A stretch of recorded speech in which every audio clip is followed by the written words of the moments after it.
ओम शांति। 30 जनवरी 2025। बाबा के महावाक्य।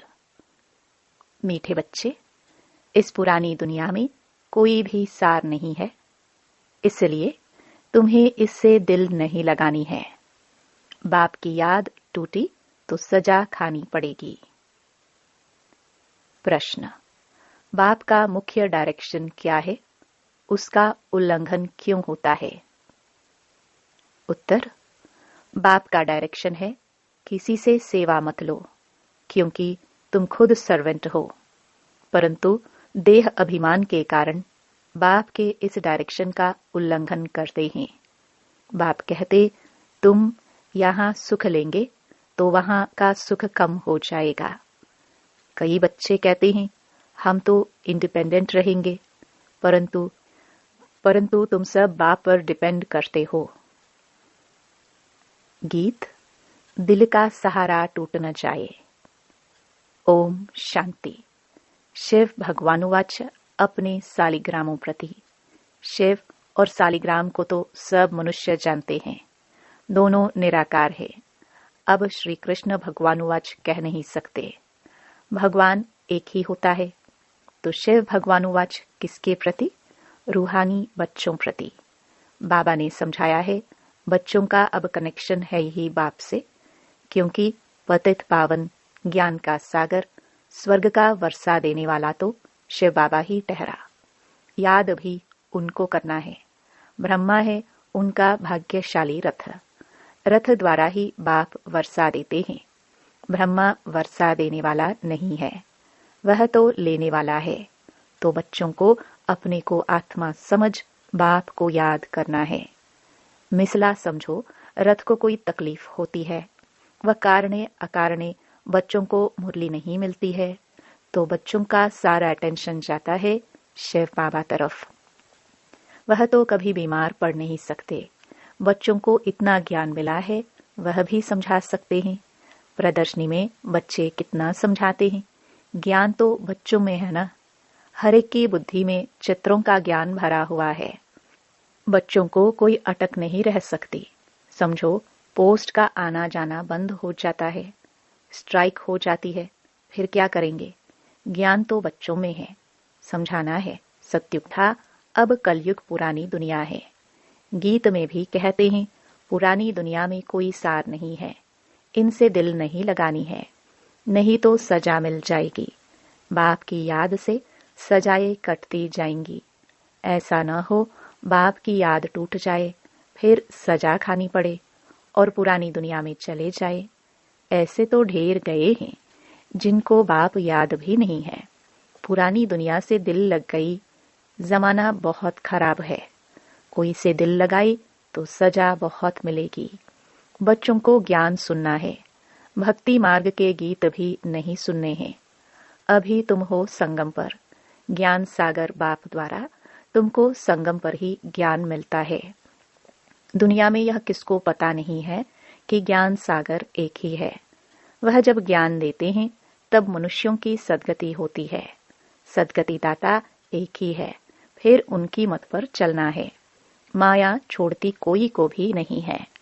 देह अभिमान के बाद ही कोई न कोई भूल होती है। कोई सेमी कामवश हो जाते हैं, कोई क्रोधवश। मनसा में तूफान बहुत आते हैं। प्यार करे, ये करे, कोई के शरीर से दिल नहीं लगानी है। बाप कहते हैं, अपने को आत्मा समझो तो शरीर का भान ना रहे, नहीं तो बाप की आज्ञा का उल्लंघन हो जाता है। देह अहंकार से नुकसान बहुत होता है, इसलिए देह सहित सब कुछ भूल जाना है। सिर्फ बाप को और घर को याद करना है। आत्माओं को बाप समझाते हैं, शरीर से काम करते मुझे याद करो तो विकर्म भस्म हो जाएंगे। रास्ता तो बहुत सहज है, यह भी समझते हैं। तुमसे भूलें होती रहती हैं, परंतु ऐसा ना हो भूलों में फंसते ही जाओ। एक बारी भूल हुई, फिर वह भूल नहीं करनी चाहिए। अपना कान पकड़ना चाहिए, फिर यह भूल नहीं होगी। पुरुषार्थ करना चाहिए। अगर घड़ी घड़ी भूल होती है तो समझना चाहिए हमारा बहुत नुकसान होगा। भूल करते करते तो दुर्गति को पाया है ना। कितनी बड़ी सीढ़ी उतरकर क्या बने हैं। आगे तो यह ज्ञान नहीं था। अभी नंबरवार पुरुषार्थ अनुसार ज्ञान में सब प्रवीण हो गए हैं। जितना हो सके अंतर्मुखी भी रहना है।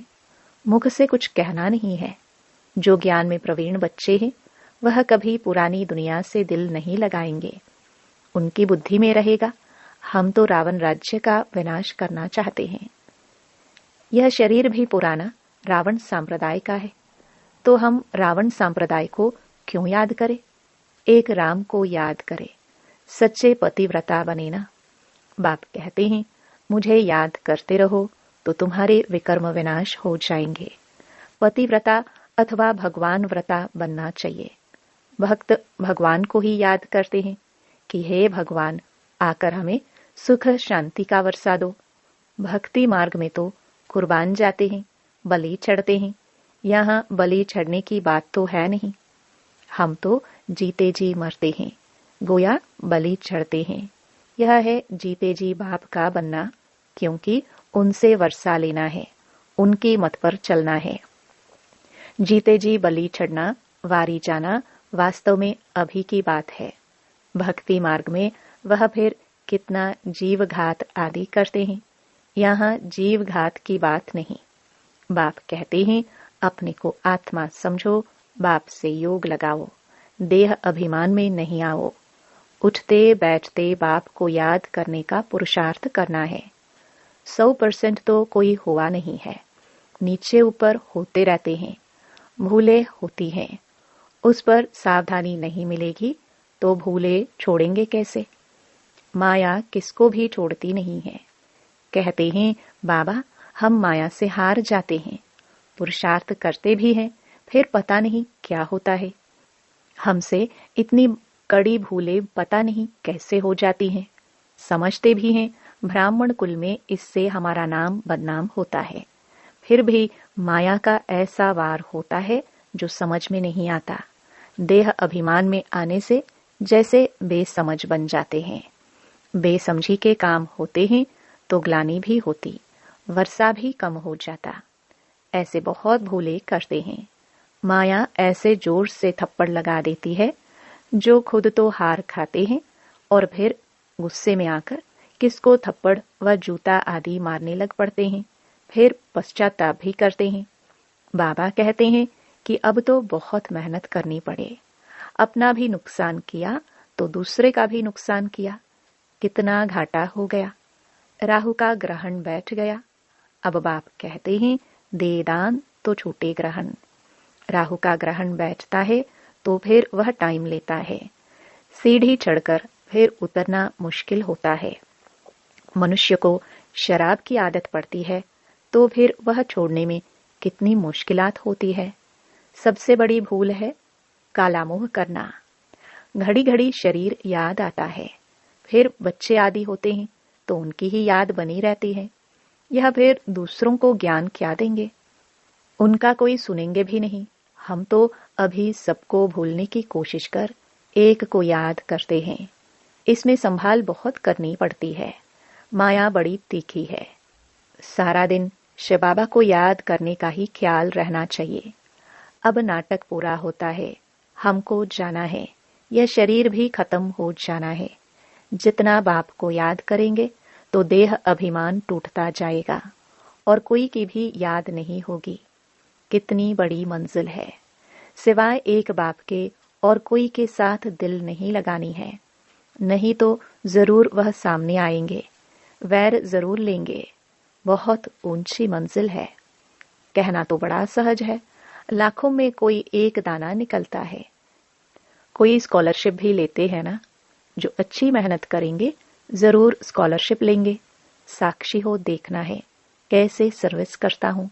बहुत बच्चे चाहते हैं जिस्मानी सर्विस छोड़ इसमें लग जावे, परंतु बाबा सर्कमस्टेंस भी देखते हैं। अकेला है, कोई संबंधी नहीं है तो हर्जा नहीं, फिर भी कहते हैं नौकरी भी करो और यह सेवा भी करो। नौकरी में भी बहुतों के साथ मुलाकात होगी। तुम बच्चों को ज्ञान तो बहुत मिला हुआ है, बच्चों द्वारा भी बाप बहुत सर्विस कराते रहते हैं। कोई में प्रवेश कर सर्विस करते हैं। सर्विस तो करनी ही है। जिनके माथे मामला वो कैसे नींद करे। शिव बाबा तो है ही जागती ज्योत। बाप कहते हैं मैं तो दिन रात सर्विस करता हूँ। थकता शरीर है, फिर आत्मा भी क्या करे। शरीर काम नहीं देता है। बाप तो अथक है ना। वह है जागती ज्योत, सारी दुनिया को जगाते हैं। उनका पाठ ही वंडरफुल है, जिसको तुम बच्चों में भी थोड़े जानते हैं। कालों का काल है बाप। उनकी आज्ञा नहीं मानेंगे तो धर्मराज से डंडा खाएंगे। बाप का मुख्य डायरेक्शन है किसी से सेवा मत लो, परंतु देह अभिमान में आकर बाप की आज्ञा का उल्लंघन करते हैं। बाबा कहते तुम खुद सर्वेंट हो। यहाँ सुख लेंगे तो वहाँ सुख कम हो जाएगा। आदत पड़ जाती है तो सर्वेंट बिगर रह नहीं सकते हैं। कई कहते हैं हम तो इंडिपेंडेंट रहेंगे, परंतु बाप कहते हैं डिपेंड रहना अच्छा है। तुम सब बाप पर डिपेंड करते हो। इंडिपेंडेंट बनने से गिर पड़ते हो। तुम सब डिपेंड करते हो शिव बाबा पर। सारी दुनिया डिपेंड करती है। तब तो कहते हैं हे पतित पावन आओ। उनसे ही सुख शांति मिलती है, परंतु समझते नहीं है। यह भक्ति मार्ग का समय भी पास करना ही है। जब रात पूरी होती है तब बाप आते हैं। 1 सेकंड का भी फर्क नहीं पड़ सकता। बाप कहते हैं मैं इस ड्रामा को जानने वाला हूँ। ड्रामा के आदि मध्य अंत को और कोई भी नहीं जानते। सतयुग से लेकर यह ज्ञान प्रायलोप है।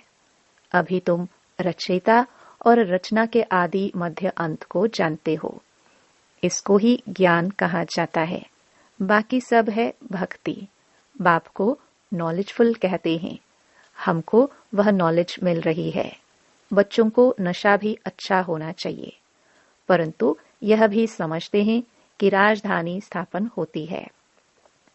कोई तो प्रजा में भी साधारण नौकर चाकर बनते हैं। जरा भी ज्ञान समझ में नहीं आता। वंडर है ना। ज्ञान तो बड़ा सहज है। 84 जन्मों का चक्र अब पूरा हुआ है। अब जाना है अपने घर। हम ड्रामा के मुख्य एक्टर्स हैं। सारे ड्रामा को जान गए हैं। सारे ड्रामा में हीरो हीरोइन एक्टर हम हैं। कितना सहज है।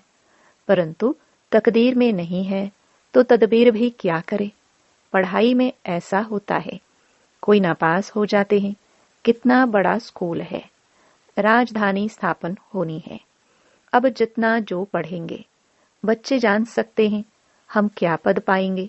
ढेर के ढेर हैं। सब वारिस तो नहीं बनेंगे। पवित्र बनना बड़ा मुश्किल है। बाप कितना सहज समझाते हैं। अब नाटक पूरा होता है। बाप की याद से सतो प्रधान बन, सतो प्रधान दुनिया का मालिक बनना है। जितना हो सके याद में रहना है, परंतु तकदीर में नहीं है तो फिर बाप के बदले और को याद करते हैं। दिल लगाने से फिर रोना भी बहुत पड़ता है। बाप कहते हैं इस पुरानी दुनिया से दिल नहीं लगानी है। यह तो खत्म होनी है। यह और कोई को पता नहीं है। वह तो समझते हैं कलयुग अभी बहुत समय चलना है। घोर नींद में सोए पड़े हैं। तुम्हारी यह प्रदर्शनी प्रजा बनाने के लिए विहंग मार्ग की सर्विस का साधन है। राजा रानी भी कोई निकल पड़ेगा। बहुत हैं जो सर्विस का अच्छा शौक रखते हैं। फिर कोई गरीब, कोई साहूकार हैं।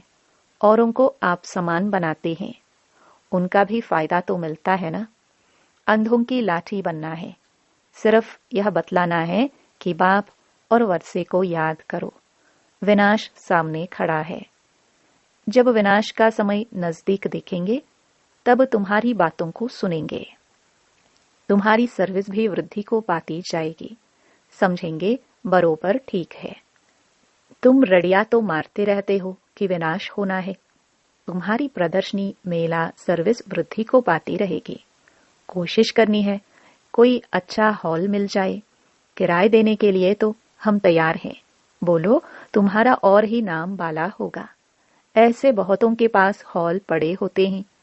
पुरुषार्थ करने से 3 पैर पृथ्वी के मिल जाएंगे।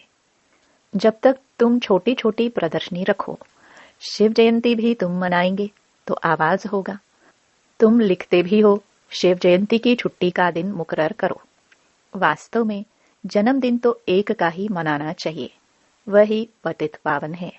स्टैंप भी वास्तव में असली यह त्रिमूर्ति की है। सत्यमेव जयते, यह है विजय पाने का समय। समझाने वाला भी अच्छा चाहिए। सभी सेंटर्स के जो मुख्य हैं उन्हों को अटेंशन देना पड़े। अपनी स्टैंप निकाल सकते हैं। यह है त्रिमूर्ति शिव जयंती।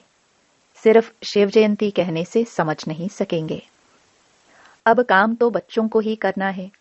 बहुतों का कल्याण होगा तो कितनी लिफ्ट मिलेगी। सर्विस की लिफ्ट बहुत मिलती है। प्रदर्शनी से बहुत सर्विस हो सकती है। प्रजा तो बनेगी ना। बाबा देखते हैं सर्विस पर किन बच्चों का अटेंशन रहता है, दिल पर भी वही चढ़ेंगे। अच्छा, मीठे मीठे सिखिलदे बच्चों प्रति माता पिता बाप दादा का याद प्यार और गुड मॉर्निंग। रूहानी बाप की रूहानी बच्चों को नमस्ते। धारणा के लिए मुख्य सार। पहला, अगर एक बार कोई भूल हुई तो उसी समय कान पकड़ना है, दोबारा वह भूल ना हो। कभी भी देह अहंकार में नहीं आना है। ज्ञान में प्रवीण बन अंतर्मुखी रहना है। सच्चा पतिव्रता बनना है। जीते जी बलि चढ़ना है। किसी से भी दिल नहीं लगानी है। बेसमझी का कोई भी काम नहीं करना है। वरदान, जुदाई को सदा काल के लिए विदाई देने वाले स्नेही स्वरूप भव। जो स्नेही को पसंद है वही स्नेह करने वाले को पसंद है। यही स्नेह का स्वरूप है। चलना खाना पीना रहना स्नेही के दिल पसंद हो। इसलिए जो भी संकल्प व कर्म करो तो पहले सोचो कि यह स्नेही बाप के दिल पसंद है। ऐसे सच्चे स्नेही बनो तो निरंतर योगी सहज योगी बन जाएंगे।